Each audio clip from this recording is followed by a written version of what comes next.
बिस्मिल्लाहिर्रहमानिर्रहीम। अस्सलाम वालेकुम बच्चों, कैसे हो आप सब? ठीक हो गए? अच्छा जी, तो आज का हमारा फिजिक्स का लेक्चर क्या है? इक्वेशन ऑफ मोशन और न्यूटन्स लॉ को हमें डिस्कस करना है। तो सबसे पहले तो आपको एक बात बता चलूँ कि 9th क्लास में जैसे कि हम लोगों ने जो इक्वेशन ऑफ मोशन थी ना उनको डिराइव किया था, तो अभी हमें ऐसे करने की कोई ज़रूरत नहीं है, क्योंकि अब हम 9th तो पढ़ नहीं रहे, हम तो first year, second year, 10th, 9th सब पढ़ के आ चुके हैं।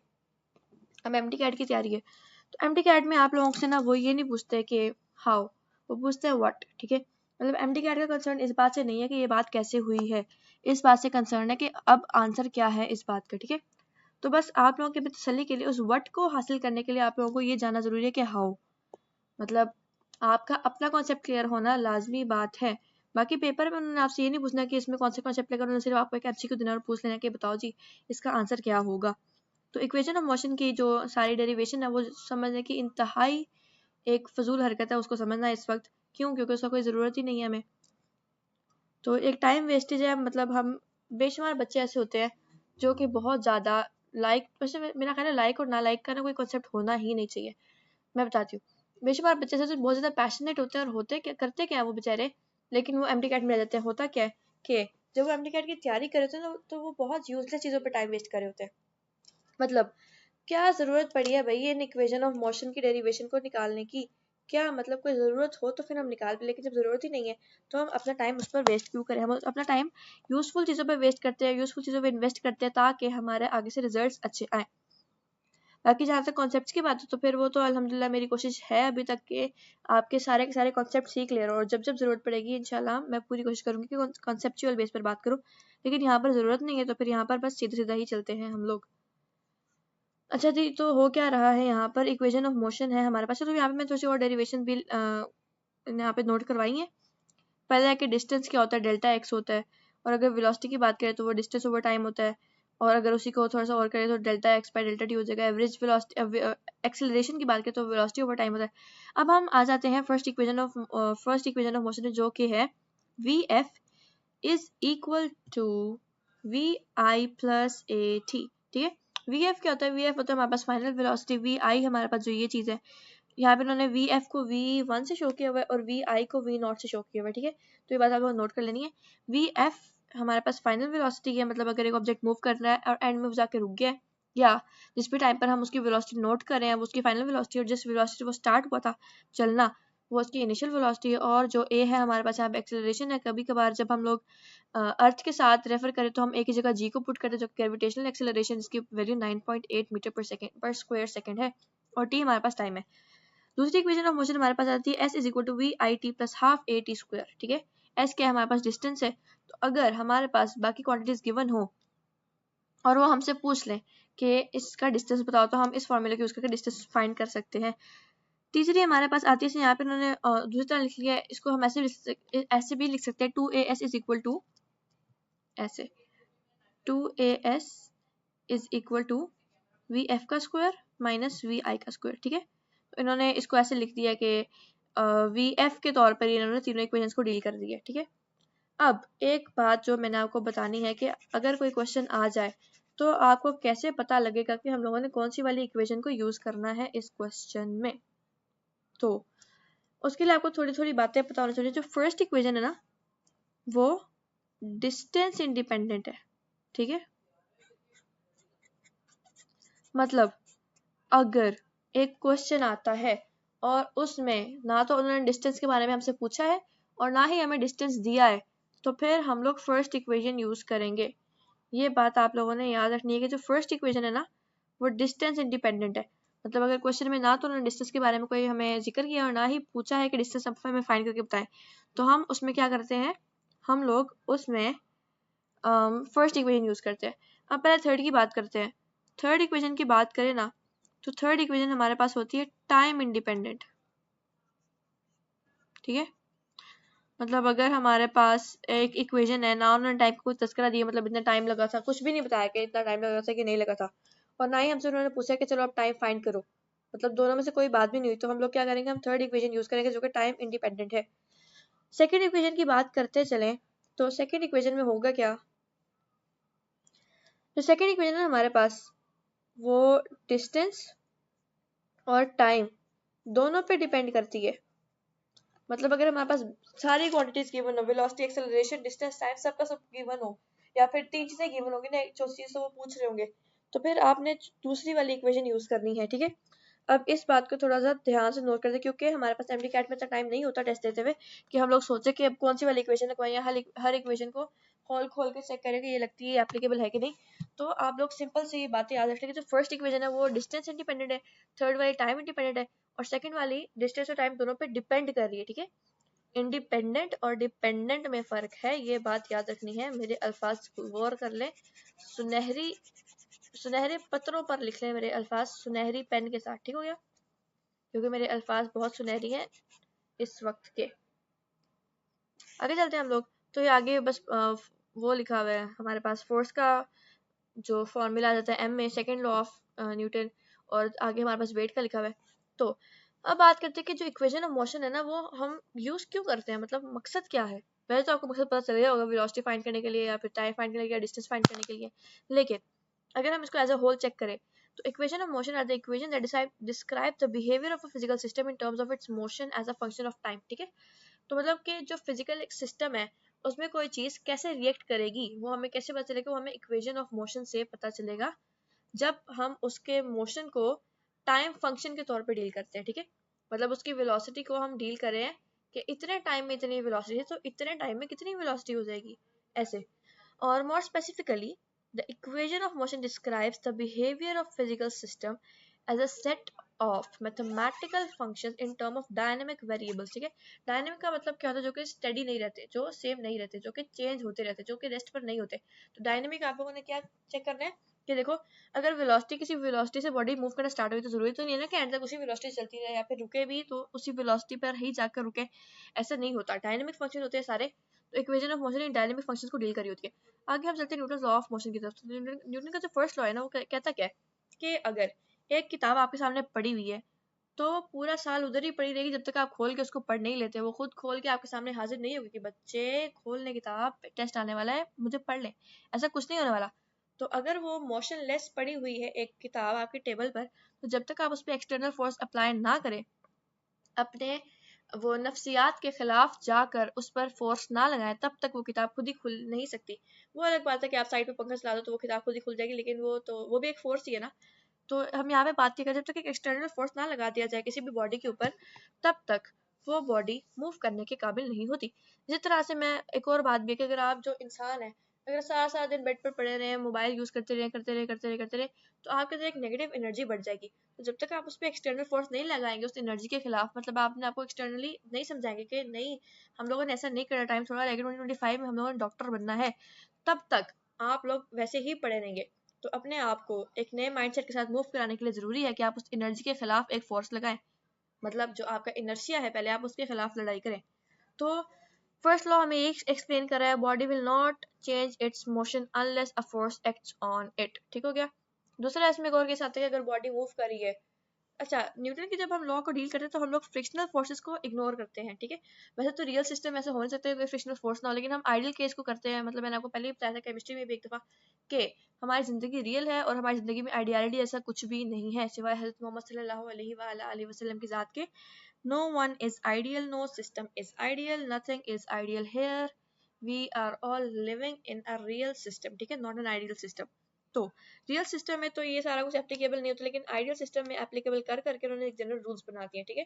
मतलब उन्होंने सपोज किया कि अगर ऐसा होता तो ये बात हो रही है कि अगर एयर फ्रिक्शन कोई भी फ्रिक्शन फोर्स ना होता, तो अगर बॉडी इस तरफ मूव करी है, तो वो सारी जिंदगी ताहयात उसी तरफ मूव कर देगी जब तक उसको कोई रोकने वाला ना हो। मतलब अगर आप लोग मोबाइल यूज कर रहे हैं, करी जा रहे तब तक आप यूज करते रहेंगे जब तक कोई रोकने वाली फोर्स ना आए।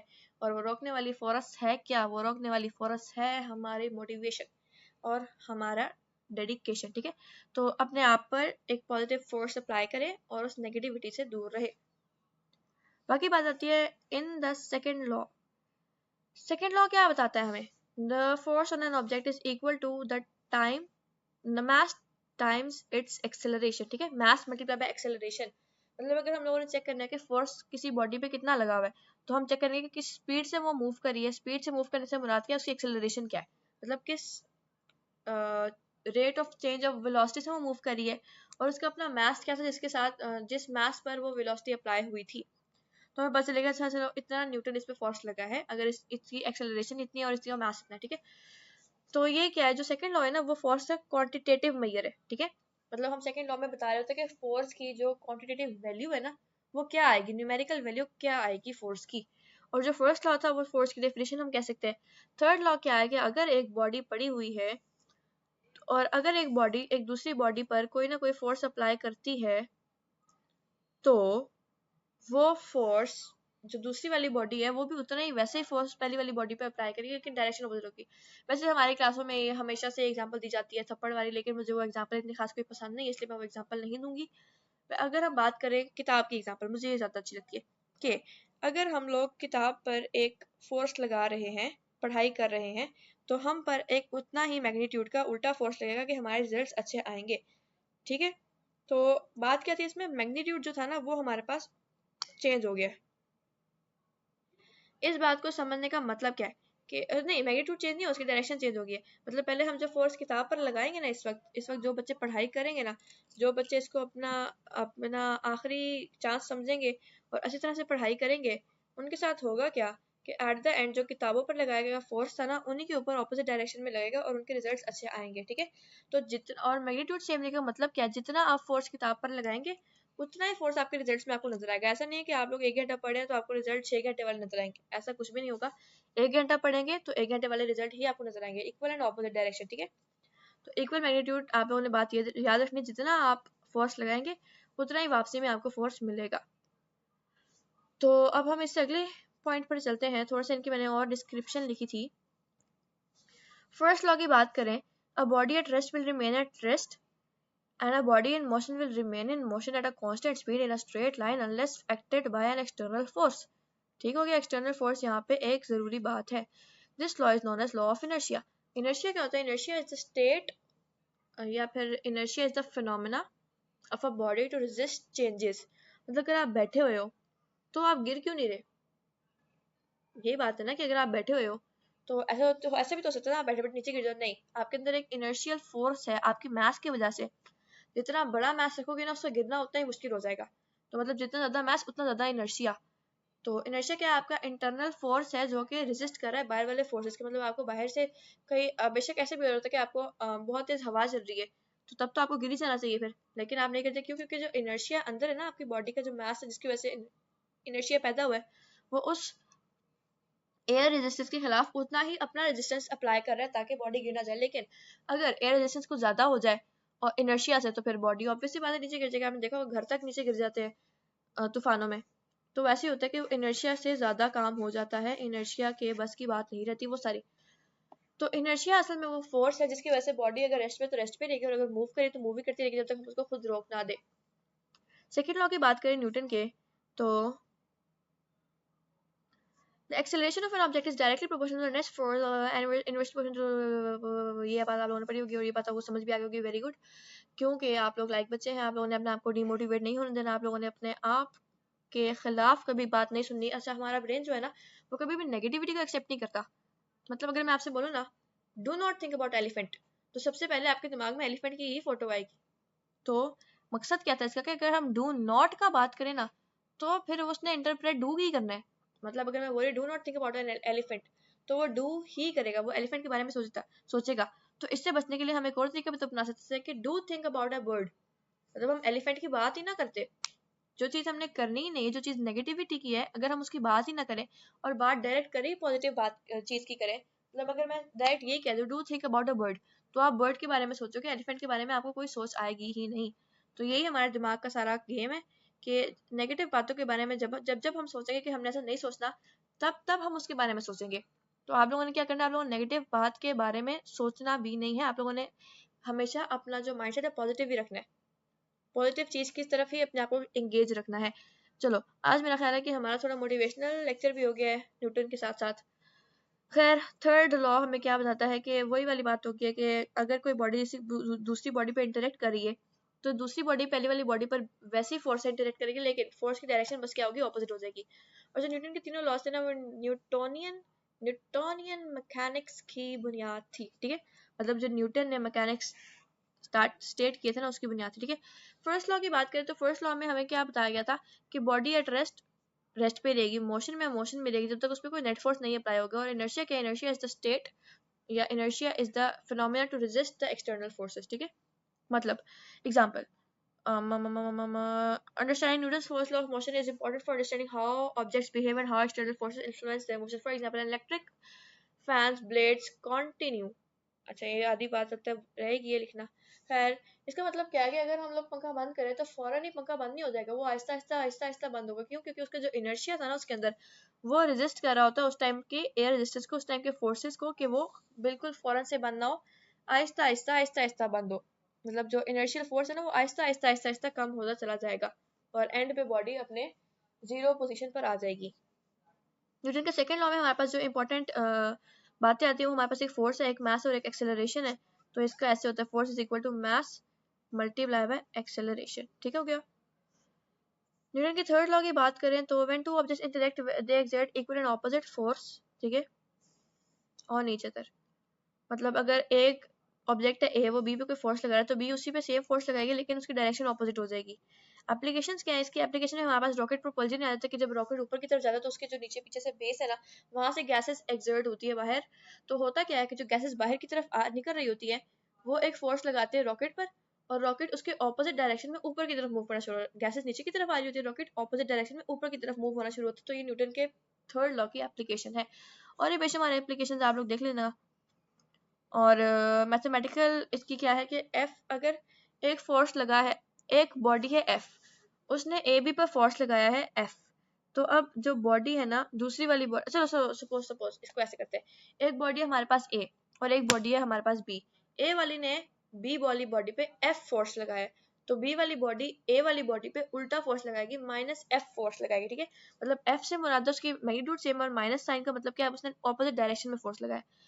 चलो इसमें इसी में हम लोग एक और बात को डील करते चले जो कि थोड़े बच्चों को कंफ्यूजन रहती है जिसमें थोड़े बच्चों को, तो बड़ा कर देते हैं इसको। हाँ, असल में वो बात क्या है कि अगर एक बॉडी ए है, इसने बी पे कोई फोर्स लगाया है, तो बी जो है ना वो ए पे वही फोर्स लगाएगी। ए ने अगर एफ फोर्स लगाया तो बी उस पर माइनस एफ लगाएगी। लेकिन अगर मैं बोलूं कि आपने अपने मुंह पे एक थप्पड़ मारा और वापस से आपके मुंह ने आपके हाथ पे थप्पड़ मारा, तो क्या ये एक न्यूटन के वो हो जाएगी एग्जाम्पल? नहीं, बिल्कुल भी नहीं। जो मैंने अभी एग्जाम्पल बताई है वो न्यूटन की एग्जाम्पल नहीं होगी। न्यूटन के थर्ड लॉ को एप्लीकेबल होने के लिए जरूरी है कि हमारे पास दो बॉडीज हो। सिंगल बॉडी पर कभी भी न्यूटन का जो लॉ है वो अप्लाई नहीं होता, ठीक है, या सिंगल सिस्टम पर न्यूटन का लॉ कभी भी अप्लाई नहीं होता। उसके लिए हमेशा हमारे पास दो बॉडीज का होना लाजमी है। तो ये बात आप लोगों ने याद रखनी। अक्सर ये क्वेश्चन आ जाता है कि अगर एक सिंगल बॉडी है, उस पर पहले एक फोर्स हुआ है फिर दूसरा फोर्स ऐसे उस पर एक्ट हुआ है, तो क्या ये न्यूटन के लॉ की एप्लीकेशन है? तो जी नहीं, बिल्कुल भी नहीं। ये वाली बात भी मेरे सुनहरी हरूफ में लिख लें, क्योंकि एक इंपॉर्टेंट बात है, यहाँ पे बच्चे कंफ्यूज हो जाते हैं। न्यूटन का जो लॉ है ना वो हमेशा ही ऑपोजिट उस पर ऑपोजिट बॉडीज पर रिएक्ट करेगा। मतलब दो अलग अलग सिस्टम हमारे पास होने चाहिए, एक ही बॉडी नहीं होनी चाहिए। बाकी Newton third law of motion is associated with conservation of momentum. जो हम कंजर्वेशन ऑफ मोमेंटम का टॉपिक पढ़ेंगे तो मैं उसमें ये वाली बात डील कर लूंगी। अभी हम आगे थोड़ा सा लॉ की फोटोज देख लेते हैं। पहला लॉ क्या है कि अगर हम लोगों ने एक बॉल पर फोर्स लगाया तो वो इस वेलोसिटी से मूव किया है, लेकिन अगर हम कभी फोर्स ना लगाते तो वो हमेशा इधर ही पड़ा रहता रेस्ट पे, या फिर वो हमेशा उसी तरह से चलता रहेगा जिस तरह से वो पहले से चल रहा है, उस पर कोई असर नहीं पड़ेगा। दूसरा लॉ क्या है? दूसरा लॉ ना असल में फोर्स की डेफिनेशन आ जाती है, ठीक है, फोर्स की क्वांटिटेटिव डेफिनेशन आ जाती है। पहले वाली क्या थी फोर्स की डेफिनेशन, दूसरी वाली क्वांटिटेटिव डेफिनेशन कि अगर एक बॉडी है मास m के साथ और इतने एक्सेलरेशन के साथ मूव करे तो उसका फोर्स क्या होगा? उसका फोर्स होगा एक्सेलरेशन मल्टीप्लाई बाय मास। तीसरी बात आ जाती है हमारे पास कि अगर हमारे पास दो बॉडीज हैं तो, अच्छा यहाँ पे जो आपको नजर आ रहा है ना F1 is equal to F2, तो इन्होंने असल में मैग्नीट्यूड लिखा हुआ है, तो इसको थोड़ा सा और प्रोमिनेंट करते हैं, F1 is equal to minus F2, ठीक है। माइनस F2 का मतलब क्या है कि जितना फोर्स F1 ने लगाया है उतना ही F2 भी फोर्स लगा है, लेकिन जो डायरेक्शन थी ना वो अपोजिट। जब आप ऊपर देख रहे हैं कि एक बंदा जो है ना एक जो हमारे पास बॉक्स है ना उस पर जोर लगाने की कोशिश कर रहा है, तो बॉक्स का जो इनर्शिया है ना वो वापस बंदे पे जोर लगाया और वो हिल नहीं रहा, बड़ा ढीठ बॉक्स है, हिल नहीं रहा वो। तो क्या हुआ कि एक फोर्स बंदे ने बॉक्स पर लगाया, दूसरा फोर्स बॉक्स बंदे पर लगा रहा है। तो अब क्या हुआ, दोनों फोर्सेस आपस में बैलेंस हो गया, इसलिए कोई मूवमेंट नहीं आई, और दोनों फोर्सेस जो अलग अलग बॉडीज पर लगे हैं, इसलिए हम बोलेंगे कि न्यूटन थर्ड लॉ की एप्लीकेशन है। तो बच्चों इसी के साथ हमारा आज का लेक्चर खत्म हुआ। वैसे मुझे लगा था कि लेक्चर काफी छोटा होगा, लेकिन था तो छोटा ही, पता नहीं कैसे इतना बड़ा हो गया। खैर, आप लोग बहुत ही इत्मीनान से पढ़ते रहें और रोज एक अच्छी एनर्जी के साथ आप लोग अपना लेक्चर खोला करें, ताकि मेरी जो मेहनत है वो रंग ले आए, मेरी मेहनत किसी ना किसी के काम आ जाए। बाकी अल्लाह खैर करेगा, टेंशन बिल्कुल भी नहीं लेनी, आराम से पढ़ाई करनी है, दुआएं करनी है अल्लाह ताला से, नमाजें पढ़नी है, नमाज कोई नहीं छोड़नी है। अच्छा बच्चों, ये मेरी बात, ये भी सुनहरे हरूफ में बात है, क्योंकि नमाज दीन का ईमान है, नमाज मोमिन का सुकून है, नमाज काफिर और मुसलमान के दरमियान शर्त है, फ़र्क है, और नमाज के बेशुमार फ़वाइद हैं, वगैरह वगैरह वगैरह वगैरह। अब आप लोग बच्चे तो है नहीं कि आप लोग को ये बातें पता ना हो, लेकिन मेरा फ़र्ज़ था आप लोगों को ये वाली बातें बताना। तो अल्लाह ताला आप सबकी मदद करे, और अल्लाह ताला से दुआएं करते रहे, मेरे लिए भी दुआ करते रहे। इंशाल्लाह इंशाल्लाह रिजल्ट्स बहुत बहुत बेहतर होंगे। अल्लाह हाफ़िज़।